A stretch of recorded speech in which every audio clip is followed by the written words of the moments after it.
for um bom ímpar, jamais será um bom par.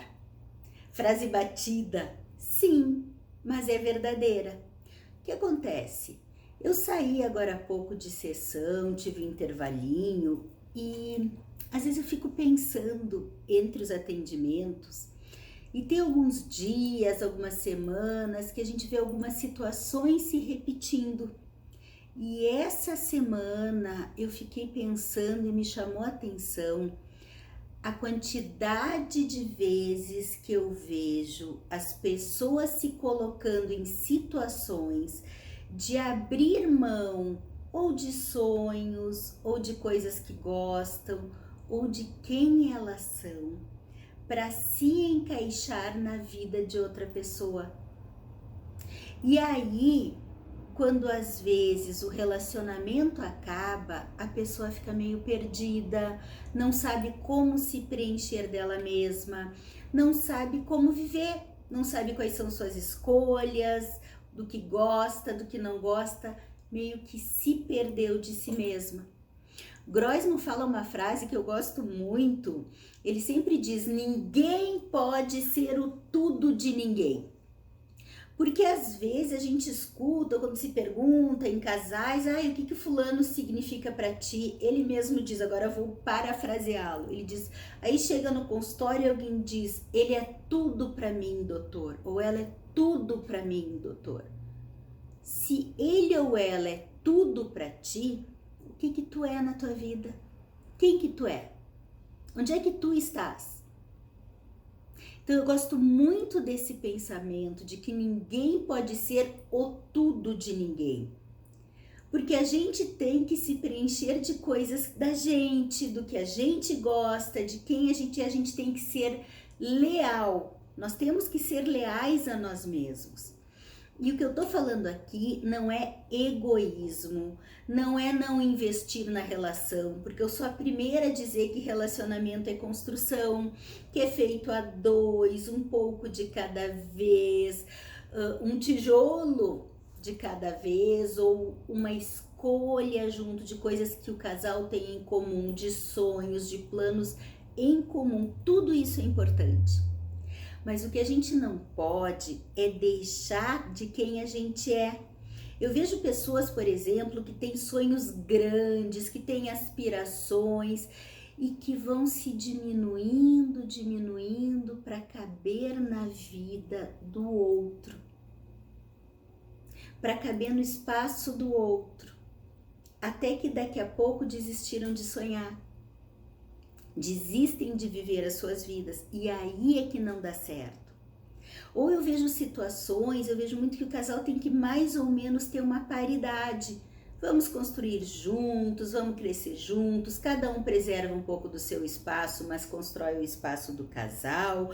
Tudo isso faz parte da dinâmica de um casal. Seja de namorado, seja de casal que mora junto, casado, enfim, não interessa, mas essa construção.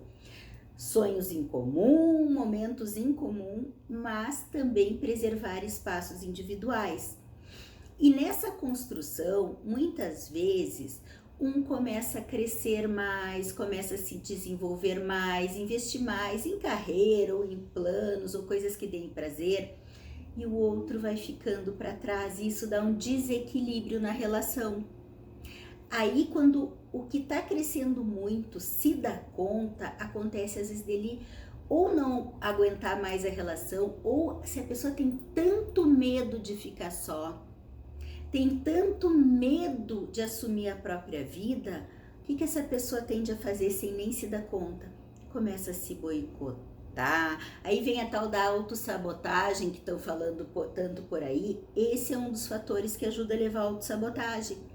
É começar a se encolher e abrindo mão, achando que não tem mais competência. Para quê? Para se encaixar no mundo do outro que não está conseguindo ir. Em vez do que não está evoluindo, evoluir junto e alcançar o mesmo nível, o casal achar um equilíbrio, pode acontecer de um dos dois abrir mão de quem é para caber no mundo do outro que está mais esvaziado, mais empobrecido. Então, gente, Para quem está só, para poder entrar numa relação, o ideal é, sim, aprenda a ficar só. Goste da sua própria companhia. Veja quais são as coisas boas que você tem quando está sozinho. O que a tua companhia te dá de presente? Quais são as vantagens de estar na tua companhia? A gente tem que ser uma boa companhia para a gente mesmo. O ideal é chegar num ponto que a gente possa escolher, querer ter alguém, não precisar ter alguém. Porque quando a gente precisa ter alguém por medo de ficar só, aí a gente se submete a qualquer coisa para estar numa relação. Quando tu quer, eu quero estar contigo, mas eu não preciso estar contigo. Aí a relação se torna de paridade, de equilíbrio, de negociação. Porque sim, claro, num relacionamento, às vezes a gente tem que saber o que a gente não abre mão, mas tem algumas coisas que a gente abre mão em prol do casal, faz concessões, acha um espaço de coisas que os dois possam gostar juntos, né? Isso é importante, mas sem perder a identidade, sem se dissolver dentro da relação. Então, por isso eu volto a afirmar, o ideal para poder entrar num relacionamento é não precisar do relacionamento, é desejar esse relacionamento. Aí ele tem muito mais chance de ser um relacionamento harmônico, das pessoas poderem construir essa relação juntas, saudáveis, uma relação que se torna saudável dessa maneira.